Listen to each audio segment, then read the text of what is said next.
Team India మళ్లీ ధనాధన్ game కోసం సిద్ధమవుతుంది. గత 50 రోజులుగా టెస్ట్ సిరీస్ ఆడుతున్న భారత జట్టు మళ్లీ టీ20 వన్డే మ్యాచ్ల మీద ఫోకస్ పెట్టనుంది. ఈ నెలలోనే ఇంగ్లాండ్తో టీ20 అలాగే వన్డే సిరీస్ ఆడనుంది. ఇక ఈ సిరీస్ కి జట్టును సెలెక్ట్ చేయడానికి బీసీసీఐ సిద్ధమైనట్లు తెలుస్తోంది. ఇక మొదటగా టీ20 సిరీస్ జరగనుంది.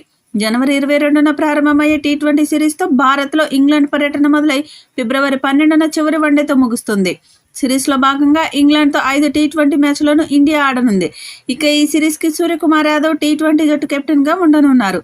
రోహిత్ శర్మ టీ20లకు రిటైర్ అవడంతో సూర్యకుమార్ యాదవ్ ఇండియా టీ20 జట్టుకు రెగ్యులర్ కెప్టెన్ అయ్యాడు. ఇక సూర్య కెప్టెన్సీ చేసిన ప్రతి సిరీస్లో ఇండియా గెలిచింది. దాంతో ఈ సిరీస్లో కూడా ఇండియా ఫేవరెట్గా కనిపిస్తోంది. ఇక క్రికెట్ బజ్ స్పోర్ట్స్ నుంచి అందుతున్న సమాచారం ప్రకారం టీ20 సిరీస్కి సెలెక్ట్ జట్టు అంచనా చూస్తే సూర్యకుమార్ యాదవ్ కెప్టెన్, అభిషేక్ శర్మ, సంజు శాంసన్, రింకు సింగ్, తిలక్ వర్మ, జితేష్ శర్మ, హార్దిక్ పాండ్యా, అక్షర్ పటేల్, రమణ్దీప్ సింగ్, వరుణ్ చక్రవర్తి, రవి బిష్ణోయ్, హర్షదీప్ సింగ్, వైశాఖ్ విజయ్ కుమార్, ఆవేష్ ఖాన్, యష్ దయాల్ ఉండే అవకాశం ఉంది. ఇక వరుసగా టెస్టు సిరీస్లో ఆడుతున్న జైస్వాల్ కి రెస్ట్ ఇచ్చే అవకాశం ఉంది. ఇక శుభ్మాన్ గిల్ ని వన్డే జట్లో తీసుకునే అవకాశం ఉంది. ఈ టీ20 సిరీస్ జనవరి 22 నుంచి ఫిబ్రవరి 2 వరకు జరగనుండగా జనవరి 17న ఇంగ్లాండ్ జట్టు భారత్కు రానుంది.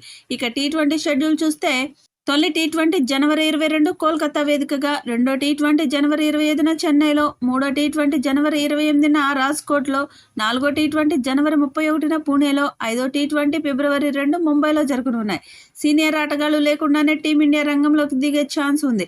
సూర్యకుమార్ యాదవ్ ఆధ్వర్యంలోని టీమిండియా యువ జట్టుతో ఇంగ్లాండ్ని మట్టి కర్పించే ఛాన్స్ ఉంది. ఇక టీమిండియా యువ కెరటం అభిషేక్ శర్మ దుమ్ము రేపాడు. ప్రతిష్టాత్మక దేశవాళీ వన్డే టోర్నీ విజయ్ హజారే ట్రోఫీలో భాగంగా హైదరాబాద్తో శుక్రవారం జరిగిన మ్యాచ్లో అభిషేక్ శర్మ 72 బంతుల్లో 7 ఫోర్లు 6 సిక్స్లతో 93 పరుగులు చేసి విధ్వంసకర బ్యాటింగ్తో చెలరేగాడు. త్రుటిలో శతకాన్ని చేజార్చుకున్న తొలి వికెట్కు 196 పరుగుల భారీ భాగస్వామ్యాన్ని నెలకొల్పాడు. దాంతో ఇంగ్లాండ్ పర్యటనలో అభిషేక్కి దాదాపుగా ప్లేస్ దక్కే ఛాన్స్ ఉంది. ఇక సూర్యకుమార్ యాదవ్ కెప్టెన్సీలో టీమిండియా టీ20లో అద్భుత ప్రదర్శన చేస్తోంది. సూర్య నాయకత్వంలో ఇండియా ఇప్పటికీ ఒక సిరీస్ కూడా ఓడిపోలేదు. అదే రికార్డుని ఇంగ్లాండ్ మీద కూడా చూపించాలని భావిస్తున్నారు. త్వరలోనే బీసీసీఐ పూర్తి జట్టును సెలెక్ట్ చేసే పనిలో పడింది. మరి ఈ సిరీస్లో టీమిండియా ఎలాంటి ప్రదర్శన చేస్తుందో చూడాలి. ఈ వీడియోపై మీ అభిప్రాయాన్ని కామెంట్ బాక్స్లో తెలియచేయండి. ఈ వీడియో మీకు నచ్చితే లైక్ చేయండి, షేర్ చేయండి, కామెంట్ చేయండి. మరిన్ని అప్డేట్స్ కోసం మన ఛానల్ని సబ్స్క్రైబ్ చేసుకోండి. అలాగే పక్కనే ఉన్న గంట సింబల్ని గట్టిగా కొట్టండి.